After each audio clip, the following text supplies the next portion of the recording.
Hello दोस्तों, कैसे हो आप सब। आप सभी का स्वागत है हमारे यूट्यूब चैनल पर। दोस्तों, हम इस यूट्यूब चैनल पर पढ़ा रहे हैं आपका ऑडियो बुक है हमारा हिस्ट्री से रिलेटेड, जिस बुक का नाम है भारत का प्राचीन इतिहास, जो है रामशरण शर्मा जी की। दोस्तों, इस बुक में हम 10 चैप्टर कंप्लीट कर चुके हैं और 11वां चैप्टर का नाम है आर्य संस्कृति की पहचान। चलिए शुरू करते हैं। पहला हेडिंग है हमारा आर्य संस्कृति के ग्रंथ। आर्य संस्कृति की मुख्य विशेषताएं वैदिक, ईरानी एवं ग्रीक साहित्यिक ग्रंथों तथा प्रोटो भारोपीय भाषाओं में पाए जाने वाले संज्ञानात्मक शब्दों से निर्धारित की जाती है। आर्य संस्कृति के पुनर्निर्माण व अन्य पहलुओं में मदद करने वाले लिखित ग्रंथों और सामग्रियों में ऋग्वेद, जैंडावेस्ता और होमर के इलियड और ओडेसी शामिल हैं। इन ग्रंथों के काल निर्धारण के मानदंडों पर विशेषज्ञ बेशक एकमत न हों, लेकिन हम सहज रूप से स्वीकृति काल के आधार पर इसका विश्लेषण कर सकते हैं। ऋग्वेद का काल ईसा पूर्व 1500 बताया जाता है। हालांकि ईसा पूर्व 1000 में इसमें कुछ बदलाव की बात स्वीकार की जा सकती है।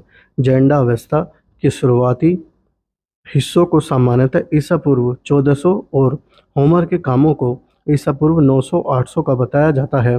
भले ही इन ग्रंथों का संबंध विभिन्न क्षेत्रों से हो, लेकिन इनसे उस समय का पता चलता है जब तामा और कांस्य उपयोग में थे। होमर के परिवर्तित लेखन में लौह का उपयोग भी उल्लेख है। सामान्यतः ग्रंथों में जीवन यापन के मुख्य स्रोत कृषि और पशुपालन हैं। लोग समशीतोष्ण जलवायु में रहते थे। वे घोड़े पालते थे जिनसे सवारी और गाड़ी चलाने का काम लिया जाता था। वे आरे वाले पहियों का इस्तेमाल करते थे और तर्कस में रखे जाने वाले धनुष और तीर से लड़ते थे। वे पुरुष प्रधान समाज में रहते थे। वे मृत शरीर को दफनाते थे, लेकिन उन्होंने शवों को जलाने की प्रथा भी निभाई। ईरान और भारतीय उपमहाद्वीपों में भारोपीय भाषाओं के बोलने वालों में अग्नि और सोम की संस्कृतियां प्रचलित थीं।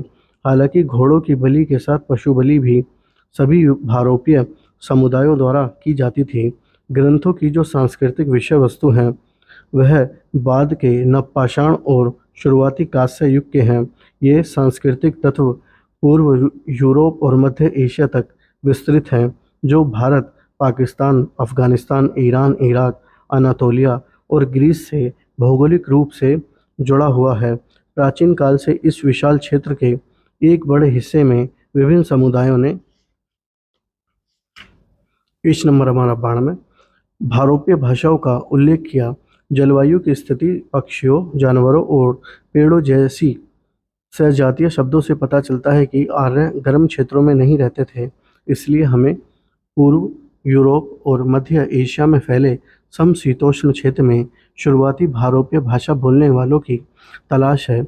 इसके जरिए हम उन लोगों की पीढ़ी दर पीढ़ी आनुवंशिक संकेत को देख सकते हैं जो भारोपीय भाषाओं के जरिए एक जुड़ाव को दिखाएगा।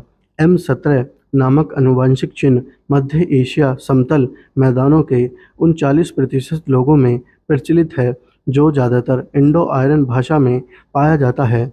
दिल्ली के हिंदी भाषा क्षेत्र में यह 35% लोगों में पाया जाता है। इससे मध्य एशिया से इंडो आर्यों के प्रवास का पता चलता है। घोड़े, जो हमारी नई हेडिंग है, घोड़े, इनका पालन और प्रसार। घोड़े आर्य संस्कृति की अपरिहार्य विशेषता है क्योंकि इसने भारोपीय प्रारंभिक जीवन में महत्वपूर्ण भूमिका निभाई है। घोड़े के लिए ऋग्वेद में अश्व शब्द है और संस्कृत अश्वेस्तन, ग्रीक, लैटिन और अन्य भारोपीय भाषाओं में इसके लिए समतुल्य शब्द ही है। प्राचीन समय में विशेष रूप से वैदिक और अवेस्तन में कई व्यक्तिगत नाम अश्व केंद्रित हैं। प्राचीन वैदिक काल में 50 से अधिक घोड़े और 30 रथ के नाम हैं। इसी तरह अश्व या अश्व अवेस्ता में कई ईरानी प्रमुखों के नाम का हिस्सा है। हेरोडोटस द्वारा वर्णित कुछ ईरानी जनजातियों को नाम घोड़े के नाम पर रखे गए। ऋग्वेद में 215 बार अश्व शब्द विभिन्न रूपों में आया है, जबकि किसी अन्य जानवर का इतना उल्लेख नहीं है। गो यानी कि गाय शब्द 176 बार और वृषभ बैल शब्द 170 बार आया है। इन दोनों को एक साथ देखने से मवेशी पालन के महत्व का पता चलता है। हालांकि पशु पालने वालों में घोड़े रखने वाले अभिजात वर्ग का प्रभुत्व था। बाघ और गैंडे भारतीय उष्णकटिबंधीय और सामान्य समशीतोष्ण जलवायु विशेषताएं वाले मध्य एशिया की ठंडी परिस्थितियों में नहीं पाए जाते, इसलिए इनका उल्लेख ऋग्वेद में नहीं मिलता। और इसी तरह के अन्य उष्णकटिबंधीय और समशीतोष्ण तापमान के क्षेत्र वाले जानवर जैसे कि शेर, हिरन, भैंस और हाथी के संदर्भ घोड़े, गाय और बैल की तुलना में कम मिलते हैं। यह फर्क मध्य एशिया में ऋग्वेद के प्रभाव को दर्शाता है। घोड़े की प्रशंसा में ऋग्वेद में पूरे 2 श्लोक समर्पित हैं। लगभग सभी वैदिक देवता इससे जुड़े हैं और यह विशेष रूप से इंद्र और उसके साथी मारुत के संदर्भ में है। हालांकि वैदिक लोग प्रजा, बच्चों और पशु के लिए अक्सर प्रार्थना करते हैं। वे विशेष रूप से घोड़ों की मांग करते हैं। कभी कभी हजारों की संख्या में घोड़ों की मांग का उल्लेख अवेस्ता में पशुधन अधिक महत्वपूर्ण लगता है, लेकिन घोड़ों का अपना महत्व है। अवेस्ता मित्र, जो ऋग्वेद में भगवान मित्र ही हैं, से बार बार घोड़े और रथ की प्राप्ति के लिए प्रार्थना की जाती है। अवेस्ता में कई देवताओं के लिए तेज अश्वारोही विशेषण आया है। इस ग्रंथ में भगवान से प्रार्थना की गई है कि राजा को तेज घोड़े और क्षमतावान पुत्र की प्राप्ति हो। होमर के यहाँ अश्व और अश्वरथ का उल्लेख समान रूप से महत्वपूर्ण है। ओडेसी में अश्वपाल या शासक के घोड़े के प्रभारी जैसे प्रचलित शब्द मिलते हैं। इस प्रकार वैदिक, ईरानी और ग्रीक ग्रंथ निसंदेह बताते हैं कि भारोपीय भाषा के प्राचीन भाषी घोड़े से परिचित थे। शुरुआती दौर के पालतू घोड़े भारतीय उपमहाद्वीपों से काफ़ी दूर पर पाए गए। यह महत्वपूर्ण है कि पश्चिम में दनीपर नदी और पूर्व में वेलगा नदी के बीच सबसे अधिक संख्या में घोड़े दिखाई पड़ते हैं।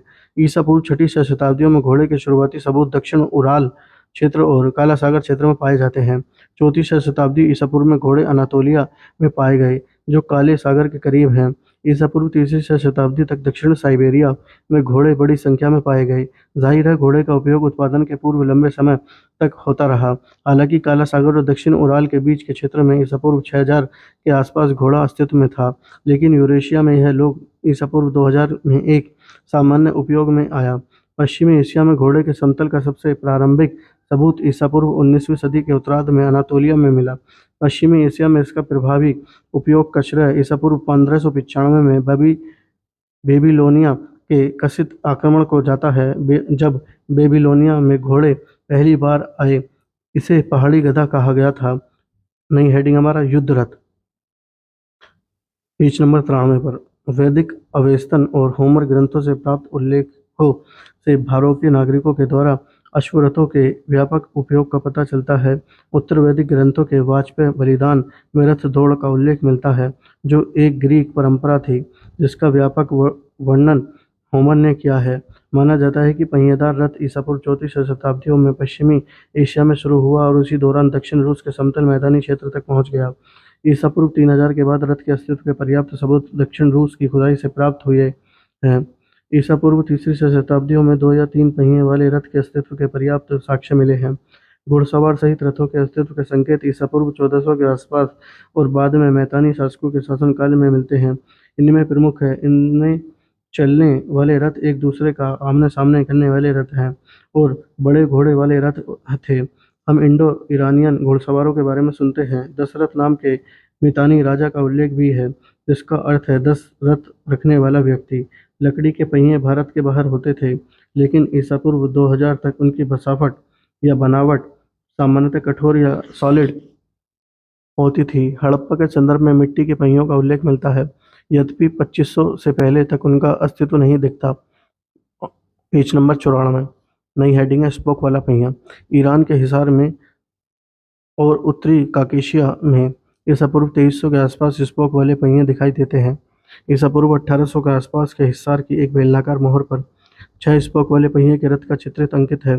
कहा जाता है कि ईसा पूर्व 19वीं शताब्दियों में हित्तियों ने अनातोलिया को जीतने के लिए हल्के पहिए वाले रथ का इस्तेमाल किया था। पश्चिमी कजाकिस्तान के निकटवर्ती दक्षिणी उराल के नाश्ता क्षेत्र में स्पोक युक्त पहिए वाले युद्ध रथ दिखाई देते हैं। ईसा पूर्व 1500 तक पूर्व यूरोप के पश्चिमी एशिया में कई जगहों पर स्पोक वाले पहिए अस्तित्व में थे। स्पोक वाला पहिया ना तो हड़प्पा में मिलता है ना मोहनजोदड़ो में, जबकि वहाँ खिलौने वाली सारी गाड़ियाँ ठोस पहिए की थीं। हड़प्पा काल में हरियाणा के हिसार जिले में बनावली में स्पोक वाले पहिए का इस्तेमाल होता था, लेकिन यह उत्तर हड़प्पा काल का चरम चरण माना जाता है। ईसा पूर्व दूसरी शताब्दियों में घोड़े के अवशेष दक्षिण मध्य एशिया, ईरान और अफगानिस्तान में पाए गए हैं। ईसा पूर्व 1500 तक घोड़े के रथों के संकेत किर्गिजिया, अल्तानिया, मंगोलिया, पामीर पर्वत श्रृंखला और सबसे अधिक दक्षिणी तजाकिस्तान में मिले। वहीं हेडिंग है हमारा दोस्तों, उपमहाद्वीपों में घोड़े के अवशेष। ईसा पूर्व तीसरी शताब्दी में भारतीय उपमहाद्वीपों में घोड़े के कुछ एक अवशेष ही पाए गए हैं और वे सभी संदेहास्पद प्रकृति के हैं। अवशेषों के अध्येता रिचर्ड मैडो को ईसा पूर्व 2000 तक भारतीय उपमहाद्वीप में घोड़े की उपस्थिति का स्पष्ट सबूत नहीं मिला। उनके विचार में दक्षिण एशिया में घोड़े की उपस्थिति के सबसे प्राचीन संकेत बलूचिस्तान के कांची समतल मैदानों में बोलन पास के निकट पीरक परिसर ईसा पूर्व 1700 के आसपास मिलते हैं। पाकिस्तान में उत्तर पश्चिम सीमा में स्थित स्वात घाटी में गांधार संस्कृति की कब्रों में ईसा पूर्व 1400 तक के घोड़े के अवशेष घोड़ों के समान ढोने के संकेत मिले हैं। उत्तर पश्चिम में घोड़े के अस्तित्व ने उत्तर भारत में इनके पहुंचने में मदद की। घोड़े की हड्डियां चित्रित भूरे बर्तन पर बने हुए उसके चित्र हड़प्पा संस्कृति से समृद्ध हैं। ईसा पूर्व 1600 1000 के हैं। ये हरियाणा के भगवानपुर में पाए गए हैं। कच्छ क्षेत्र के सुर कोतड़ा घोड़े पीरक घोड़े के समकालीन हैं। बाद में ये उत्तरी शहरी हड़प्पा काल में मोहनजोदड़ो, हड़प्पा, लोथल और रोपर में भी घोड़े दिखाई देते हैं। सन 1986 से 1995 में हुए सबसे हाल के उत्खनन से हड़प्पा में घोड़े की मौजूदगी की सूचना नहीं मिली। हालांकि हड़प्पा स्थित कक्ष स्थल के धोलावीरा की खुदाई में कई हड्डियों का पता चला है, जिसमें घोड़े की किसी भी अस्थि का कोई संकेत नहीं मिला। Page number 95। ईसा पूर्व 18वीं शताब्दियों के बाद वाले उत्तर हड़प्पा काल में विभिन्न स्थानों पर घोड़े की मौजूदगी पीरक और स्वात घाटी में उसकी शुरुआत काल से ही बनी रही। यह बात पीरक, गंधार और चित्रित भूरे बर्तनों के स्थलों के उत्तर हड़प्पा संस्कृतियों के लिए महत्वपूर्ण है। भूमिगत निवास नई हेडिंग है दोस्तों हमारे। आर्य संस्कृति में भूमिगत निवास का उल्लेख भी किया जा सकता है, शायद ऐसा ठंड के कारण हुआ होगा। ईसा पूर्व 4500 के आसपास यूक्रेन में घोड़े का उपयोग करने वाले लोग ऊपरी सतह के अलावा अर्ध भूमिगत घरों में रहते थे। पूर्व की ओर बढ़ते हुए हम देख सकते हैं कि भूमिगत निवास यूराल वेलग्गा क्षेत्र में ईसा पूर्व चौथी और तीसरी शताब्दियों में और मध्य एशिया में एंड्रोनोवा संस्कृति ईसा पूर्व दूसरी शताब्दियों में शुरू हुआ। संभावना यह है कि मृतकों को दफनाने की प्रक्रिया भूमिगत निवास के कारण विकसित और फलीभूत हुई है। ईसा पूर्व 1500 के आसपास स्वात घाटी के कुछ गांवों में बड़े भूमिगत निवास के संकेत मिलते हैं। उन्हें प्लायन से जोड़ा जा सकता है क्योंकि इसके बाद अंतिम संस्कार के पश्चात दफन के सबूत मिले हैं। कश्मीर में श्रीनगर के पास बुजुर्हम और हरियाणा में भूमिगत रहवास प्रचलित था। यह कश्मीर की सीमाओं पर मध्य एशिया के प्रभाव के कारण हो सकता है। नई हेडिंग हमारा भोजपत्र। भूमिगत घरों के साथ भोजपत्र की लकड़ी का उपयोग आर्यों की विशेषता रही है। भोजपत्र को संस्कृत में भुजुर कहा जाता है। भारोपीय भाषाओं में इसके 6 पर्यायवाची शब्द हैं। भोजपत्रों के पेड़ यूक्रेन सहित यूरेशिया के महत्वपूर्ण हिस्सों में पाए जाते हैं।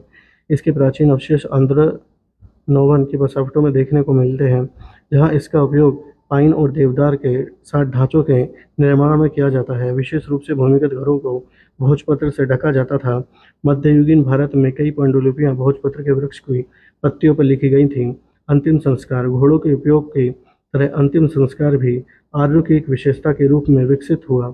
इसका प्रचलन वैदिक, अवेस्तन और होमर ग्रंथों में तो दिखाई पड़ता है, लेकिन यह विकसित हड़प्पा संस्कृति की विशेषता नहीं है।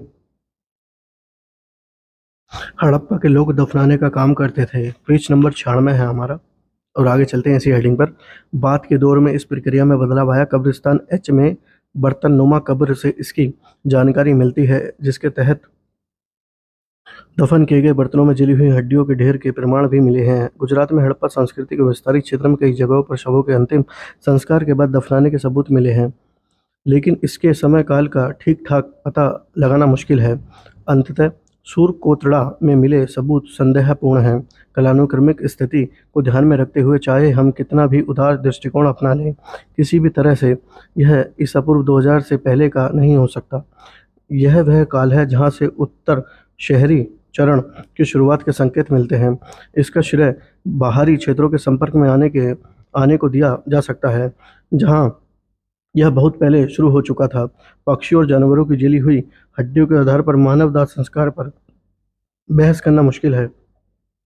मृतकों के दाह संस्कारों का अस्तित्व या सबूत ईसा पूर्व 5वीं शताब्दियों से है। पुरातात्विक रूप से हॉलैंड, जर्मनी, पूर्व यूरोप, इराक और मध्य एशिया के कजाकिस्तान में ईसा पूर्व 5000 से 4000 इसके सबूत पाए जाते हैं। हालांकि यह स्पष्ट नहीं है कि घोड़े का उपयोग करने वालों ने इसे कब और कहां अपनाया, लेकिन ईसा पूर्व 1500 के आसपास यूरोप और एशिया दोनों के अलावा पूर्व मध्य एशिया के चीनी भूभागों में इस तरह के अभ्यास पाए गए हैं। भारतीय उपमहाद्वीपों में घोड़े का उपयोग करने वालों के द्वारा इसकी शुरुआत के सबूत ईसा पूर्व दूसरी सदी के उत्तरार्ध में स्वात घाटी में मिलते हैं। स्वात क्षेत्र से 500 किलोमीटर दूर तजाकिस्तान में इसकी शुरुआत ईसा पूर्व 1400 के आसपास हुई। पुरातत्ववेत्ता मार्टिमियर व्हीलर हड़प्पा और मोहनजोदड़ो दोनों में दाह संस्कार के प्रचलन को खारिज करते हैं। हालांकि यह संभव है कि उत्तर हड़प्पा के लोगों द्वारा बाहरी संपर्कों के प्रभाव में इसे अपनाया गया होगा। नई हेडिंग है हमारे दोस्तों, अग्नि की उपासना। इंडो आयरन और इंडो ईरानियन दोनों के लिए आग की उपासना विशेष महत्व रखती है। ऋग्वेद में अग्निवेदी या वेदी का उल्लेख है और अवेस्ता में अग्नि पूजा बहुत महत्वपूर्ण है। कुछ विद्वानों का मानना है कि अग्नि की पूजा हड़प्पा संस्कृति है, लेकिन गुजरात के लोथल और राजस्थान के कालीबंगा में अग्निवेदी की तथ्य परकता पर स्वयं उत्खननों ने संदेह व्यक्त किया है। यह महत्वपूर्ण है। हड़प्पा की संदर्भ में अग्निवेदी की खोज ना तो ग्रंथों के संदर्भ से मेल खाते हैं, ना ही प्राचीन परंपराओं से। हालांकि मानव अस्तित्व के लिए आग एक जरूरी चीज है। सिंधु घाटी सहित कई क्षेत्रों में इसकी पूजा की जा सकती है, लेकिन इसका वैदिक वेदी में बदलना बेहद संदेहास्पद है। हम यहाँ इस बात का उल्लेख कर सकते हैं कि 4300 के आसपास यूक्रेन में प्राप्त कुछ संरचनाएं ऐसी मिली हैं जो ठीक वैदिक अग्निवेदियों जैसी तो नहीं है, पर अग्नि पूजा का संकेत देती हैं। पेज नंबर हमारा 97 है, पशु बलि। नई हेडिंग है हमारा, पशु बलि एक महत्वपूर्ण आर्य अनुष्ठान था। हालांकि जनजाति लोगों के बीच इसके सार्वभौमिक प्रचलन को देखते हुए कुछ भी अनुमान करना मुश्किल है। भोजन का संग्रहण और भंडारण करने वाले प्राचीनतम लोग दूध व गव्य उत्पादों के लिए पशुपालन नहीं करते थे। गौड़ जनजाति के एक समूह में आज भी मान्यता है कि दूध वस्तुतः बछड़ों या बछियों के लिए है, इसलिए प्राचीन गांवों में पशुपालन करने वाले लोग मुख्यतः मांसाहारी थे। मांसाहारी भोजन की आवश्यकताओं के कारण पशु बलि की प्रथा का विकास संभव हो सकता है। यूक्रेन और दक्षिण रूस में ईसा पूर्व 4वीं और 3री शताब्दियों से संबंधित कब्र से अंतिम संस्कारों में पशु बलि के कई उदाहरण मिलते हैं। यह ईसा पूर्व दूसरी शताब्दियों को उसके बाद के काल में दक्षिण मध्य एशिया में दिखाई पड़ते हैं। स्पष्ट है कि यह अनुष्ठान सामान्य रूप से प्रचलित था और इस दुनिया में दूसरी दुनिया यानी अगले जन्म के लिए आवश्यकताओं के प्रतीक को दर्शाता है। पेज नंबर हमारा 97 ही है अभी, और नई हेडिंग शुरू हो गई है, अश्व बलि। संभवतः पशु बलि कई कबीलाई समूह में प्रचलित थी, लेकिन घोड़े की बलि भारोपीय लोगों की मुख्य विशेषता थी, खासकर वैदिक लोगों की। फ्रांसीसी वैदिक विद्वान लुई रेनू इसे एक भारोपीय अनुष्ठान मानते हैं। घोड़े की बलि और इस प्रथा के प्रसार को लेकर पूर्व मध्य पश्चिमी और उत्तर यूरोप के अलावा काकेशिया व मध्य एशिया के बहुत से सबूत पाए जाते हैं। यूक्रेन और दक्षिण रूस में कई कब्रिस्तान ऐसे हैं जहां एक से अधिक घोड़े की बलि का प्रमाण मिलता है। यह प्रथा ईसा पूर्व 5वीं शताब्दी के उत्तरार्ध में शुरू हुई होगी। उत्तरावर्ती शताब्दी काल में यह और व्यापक हो गया और रोम, मध्ययुगीन आयरलैंड और मध्य एशिया में भी जारी रहा। हालांकि ऋग्वेद की 10वीं पुस्तक में 2 श्लोक घोड़े की बलि के प्रति समर्पित हैं। बाद में वैदिक ग्रंथों में घोड़े की बलि अश्वमेध में बदल दी गई। उपमहाद्वीपों में पूर्व वैदिक समय में पशु बलि दी जाती होगी, लेकिन हड्डियों पर पाए गए कटे के निशानों के बावजूद यह नहीं कहा जा सकता है कि घोड़े की बलि धार्मिक प्रयोजनों के लिए दी जाती थी। यूरोप और मध्य एशिया में घोड़े की बलि के पुरातात्विक प्रमाण भारत में कम है। देवी शक्ति के विभिन्न रूपों में पूजा में भैंसे की बलि एक महत्वपूर्ण प्रथा बन गई, लेकिन पूर्व यूरोप और मध्य एशिया में इस जानवर की दुर्लभता के कारण इस परंपरा का फैलाव नहीं हुआ। पेज नंबर हमारा 98 है, सोम की उपासना। नई हेडिंग है, अवेस्तन भाषा में हाओमा के नाम से जाने वाली सोम उपासना केवल ईरानी और वैदिक लोगों तक ही सीमित थी। सोम के पौधे की पहचान को लेकर लंबे समय से बहस छिड़ी हुई है, लेकिन अब एफ्राडा नामक एक पौधे को सोम माना जाता है। लेकिन छोटी टहनी दक्षिणी पूर्व तुर्कमेनिस्तान के मार्जियाना में टोंगो लोग 21 मंदिर परिसर के प्रिय अनुष्ठानों में प्रयुक्त होने वाले बर्तनों में पाई गई है।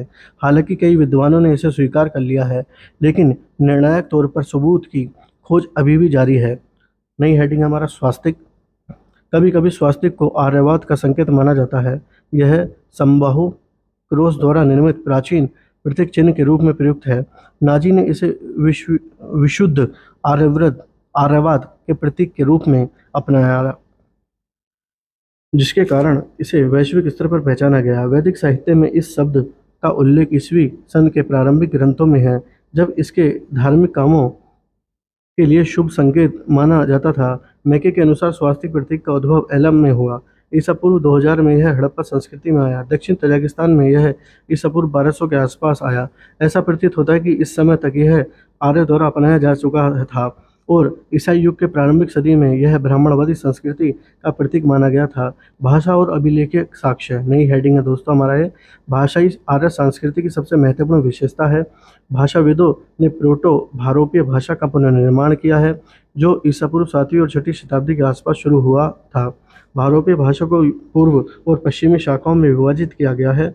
ईसा पूर्व 4500 में पूर्व शाखा में ध्वनि का विकास हुआ, जिसे प्रोटो इंडो ईरानियन कहा जाता है। हालांकि प्रोटो इंडियन ईरानियन या इंडो आयरन भाषा के लिपियांक के साक्ष्य ईसा पूर्व 2200 से पहले नहीं मिलते। इसका पहला भाषाई साक्ष्य इराक में अगांडे के राजवंश के एक शिलापट पर मिलता है। इस अभिलेख में दो नाम अरिसेना और सोमसेना के रूप में व्याख्यात है।